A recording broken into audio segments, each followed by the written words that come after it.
How's it going, folks? Taylor Wilkowski here. You may notice my background is a little bit playing. Everything's a little bit, probably some bad lighting. Don't worry, this won't last long. It's just because I'm moving into a new apartment. But in the meantime, today I'm going to be talking about retractable leashes. Are they good? Are they bad?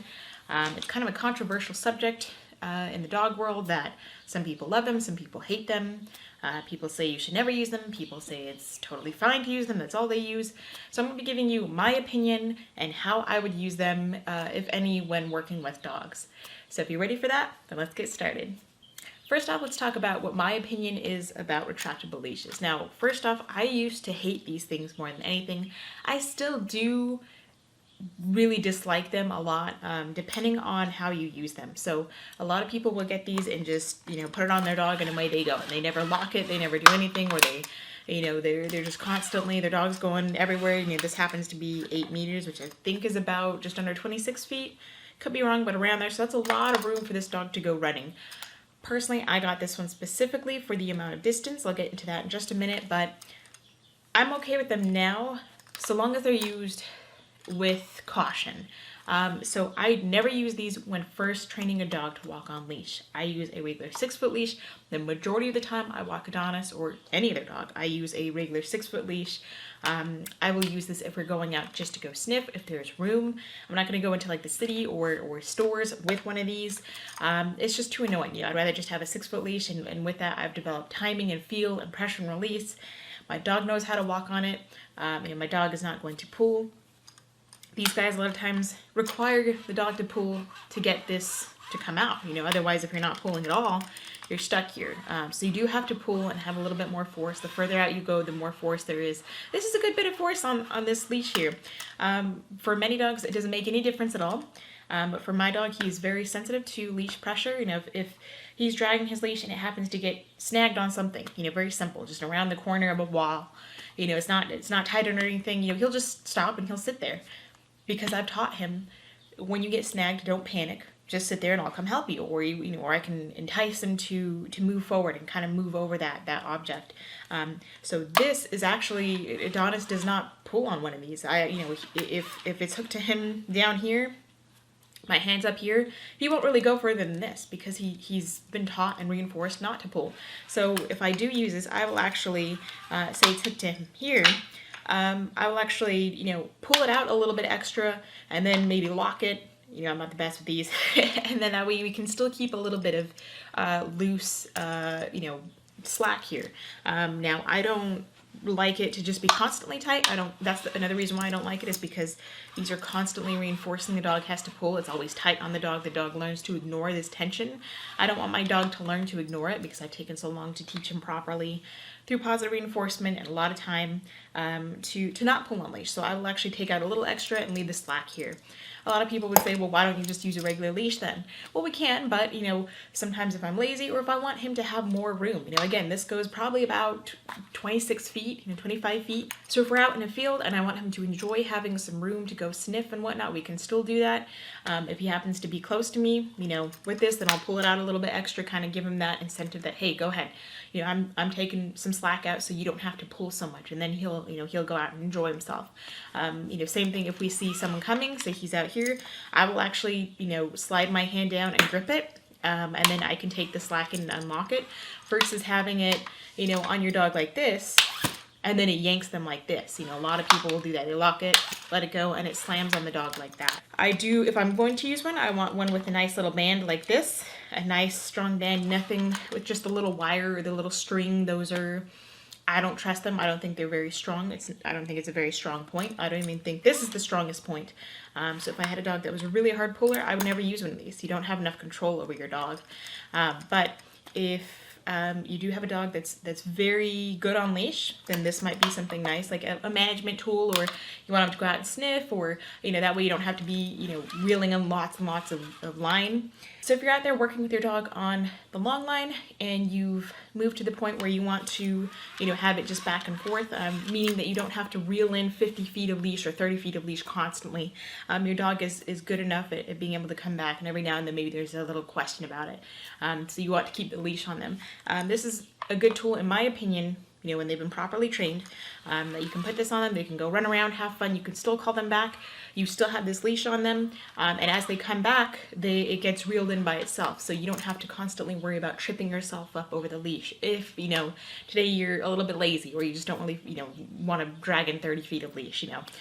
Doesn't mean that this is an excuse for all leash training or anything like that, you know, so if your dog is trained and they're coming back, you know, then it gets reeled in, they get their reward, and on they go. So that's the only other time I would actually use one of these, is if you're just having a good time with your dog, you just want to go out for a sniff walk, they go out, you don't really care where they're going, you're just going and sniffing, and they can have their time and be dog and have some space away from you, and, you know, even if they're hanging out next to you, you know, you just want to have one of these guys. And you can also use this for recall, you know, proof training. When they've already been working on a long line, you do have that feel, you do have that practice with a regular long line, which I do recommend. I'll be doing one of those videos here shortly about how to use a long line, how to take that slack, and how to take in the leash without hurting yourself, tripping, or tangling your dog or anything like that. So it's good to know both. You know, this is the management, you know, the graduation after you know how to do that. You know, you know how to, you know, ride a bike, you know, take off the training wheels. This is just kind of like something easy. But always make sure that you know how to do the other way too. You know how to work a leash. Very important, just in general, to have those good skills. So for people, what I don't recommend this for is for any first-time dog owners that just got a dog and they just slapped this on one of their dogs. You know, for people with new puppies, people with flighty dogs, people with dogs that pull. You know, again, this reinforces the dog to pull. We don't want the dog to pull. There's less control over it. You know, now there is an amputation warning with a lot of these guys. You know, you can hurt yourself, your dog can hurt themselves, you can hurt somebody else. So it's very important to understand how to use one of these before you ever put it on your dog. If you have any doubt about this, just don't worry about these. These are really for lazy dog owners, people who really don't know better, or just for people who do know and they have trained their dog, and this is kind of like an easier management tool because their dog is already trained, whether by, you know, vocal cues or they know how to work well on a leash. Now, a lot of dogs know how to walk on these just fine if this is all they use, and some dogs are just constantly pulling, going crazy, and they twist people up and all that. So if your dog is constantly running around and twisting at people, you need to know how to manage that leash better. I would suggest starting with a 6-foot leash and then working your way up to one of these. Now I personally put this on here.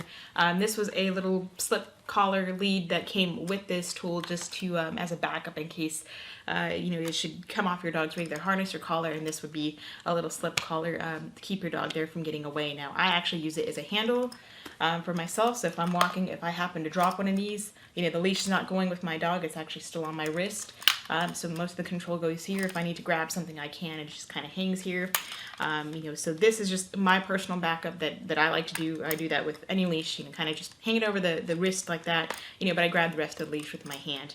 And the more dangerous thing, the reason why I use this, because these, I don't use them a lot. If I happen to drop it, which happens, you know, I don't want this to be chasing my dog constantly. If you're to take in the slack, you know, it has that kind of the spring to it. You know, so imagine this whole thing coming after your dog. It's constantly chasing the dog.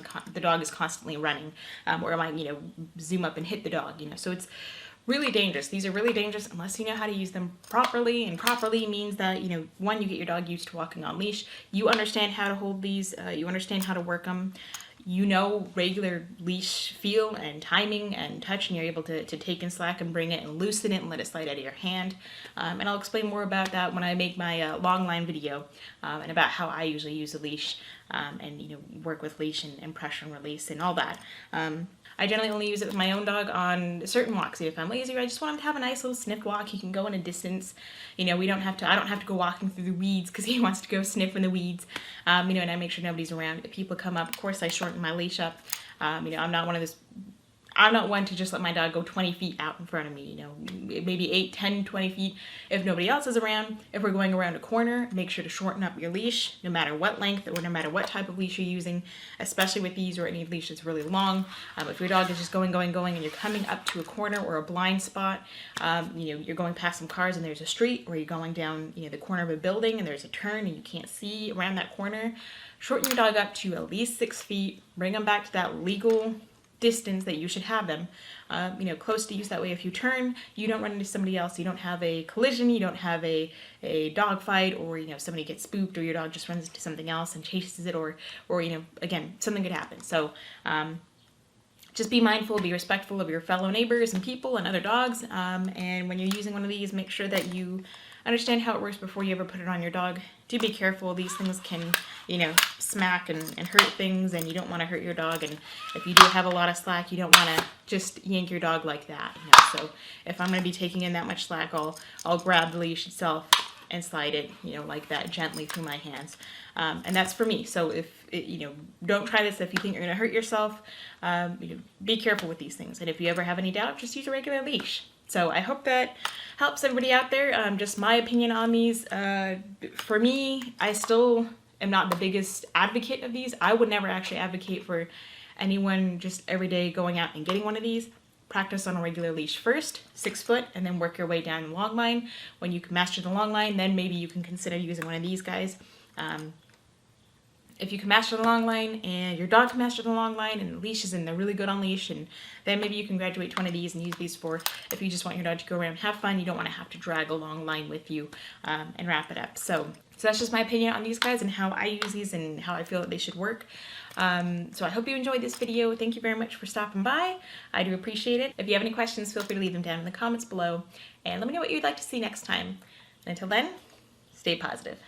You know, if you let go of this, you know, that's what happens. How dadgummit.